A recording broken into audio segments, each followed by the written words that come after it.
Fans learned about a lot of fascinating forthcoming projects during Star Wars Celebration, including Ahsoka, for which guests were treated to many revelations and even some video. Because the show is one of the most eagerly awaited Star Wars productions in history, and many fans are emotionally involved in the characters and plot, it must avoid several critical errors. With someone like Dave Filoni engaged, viewers should have a lot of trust in the program, but there are still certain aspects that make fans nervous, especially when it comes to the Rebels side of things.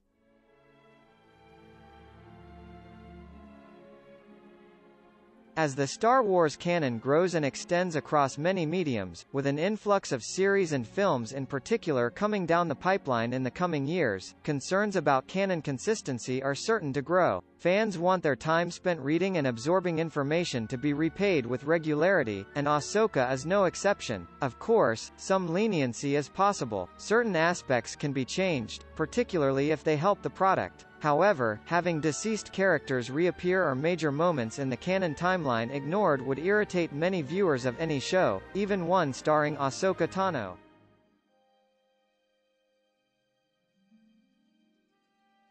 With the unveiling of some of Ahsoka's characters at Celebration, like Hera, Chopper, Sabine, and, ostensibly, Huyang, this show will have a lot of fantastic characters to employ. As a result, it's unavoidable that Star Wars cameos be justified. Character appearances can't just be crammed in for the sake of it, they have to mean to the characters and their tale, not just to the viewer for a brief period. Characters like Zeb, Kallus, Bo-Katan, the Martez sisters, Rex, and others who lived until the conclusion of Rebels and played a significant role in the tale would be ideal candidates to appear. However, too many appearances from characters that aren't tied to the tale of Rebels, or at the very least Ahsoka, would be the incorrect type of fanservice.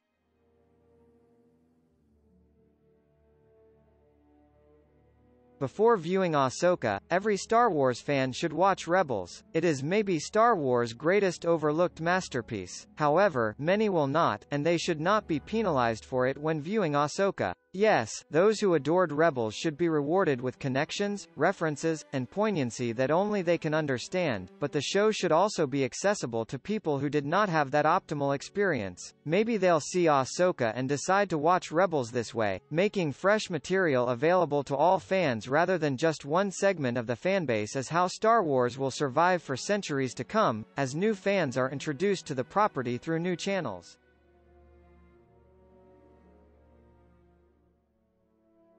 Some fans have been waiting decades for Thrawn's live-action debut. His on-screen debut in Rebels was, of course, great, but live-action, although equal to animation in terms of a vehicle for telling tales, will put him in front of more eyeballs than ever before. As a result, he must be used correctly. With Dave Filoni and his staff, there is no possibility Thrawn will be squandered or misused. However, conveying how incredibly bright, terrifying, and distinctive Thrawn is as one of Star Wars' sharpest villains may be critical to the success of Ahsoka, should she be the show's major villain, that is.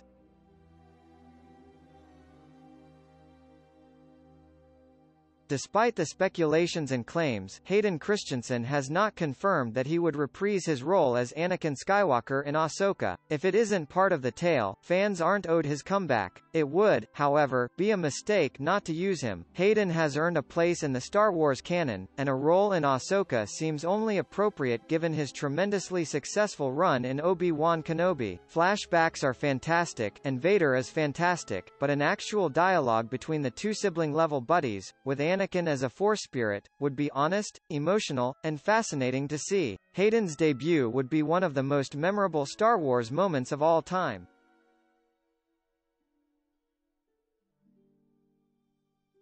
Ahsoka Tano's character development from bothersome Padawan to renowned, revered figure who declares herself not a Jedi in her most popular speech is one of the most astounding and interesting in Star Wars. This program should go more into her fascinating nature. Rebels and the Clone Wars both brilliantly explored Ahsoka's struggle, sense of morality, and perspective on the galaxy, and with Dave Filoni in charge, there is little question Ahsoka will do the same. However, if the program fails to convey Ahsoka's distinctiveness and brilliance, it may fail and surely will not live up to its current limitless potential.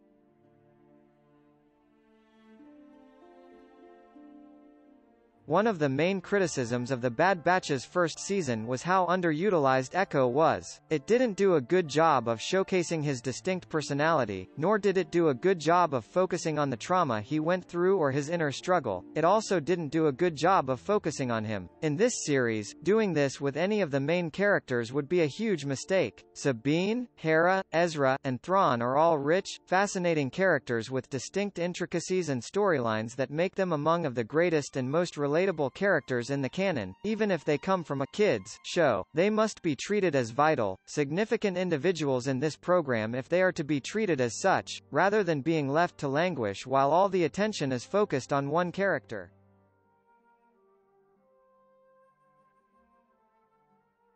When it comes to these shared worlds and enlarged canons that appear to be all the rage in today's pop culture, a common critique is that they are too focused on establishing additional projects rather than focusing on the tales at hand. Star Wars has happily been fantastic at this so far, creating excellent tales while just keeping the door open for spin-offs, such as what Rebels does to perfection. This pattern must continue with Ahsoka. These characters are too beloved, and their narrative means too much to too many people, to be utilized to construct yet another series.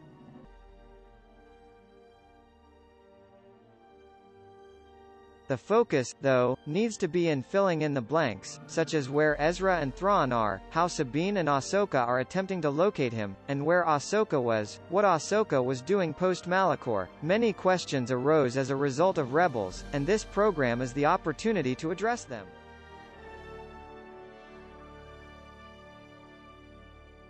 Some Rebels fans believe that recreating the tale of the sequel in an Ahsoka series is disrespectful to the show's amazing characters and plot. However, because that was not Ahsoka's tale, the sequel does not need to center on her. For these reasons, the show must justify its existence, which means it must establish itself as the best location to tell the Rebels sequel if that is what it is, and based on the information fans have, that appears to be the case. If the program focuses solely on Ahsoka and ignores the narrative of the Rebels, many fans of the animated series will feel betrayed by their beloved characters. In the same line, Filoni and Lucasfilm have repeatedly proved themselves to be incredibly compassionate creatives who like the property and the characters and so should be trusted to tell these stories how they see fit. They are the storytellers and owe fans nothing in that sense. Hey, if you enjoyed this video, make sure you click the like button so I can feel all mushy inside. Also, click the subscribe button while you are there, and then since you are on such a clicking roll, why not click on another awesome video that is already loaded up right here. You don't even have to watch it, just let the video play at 1% while you eat your sushi or something.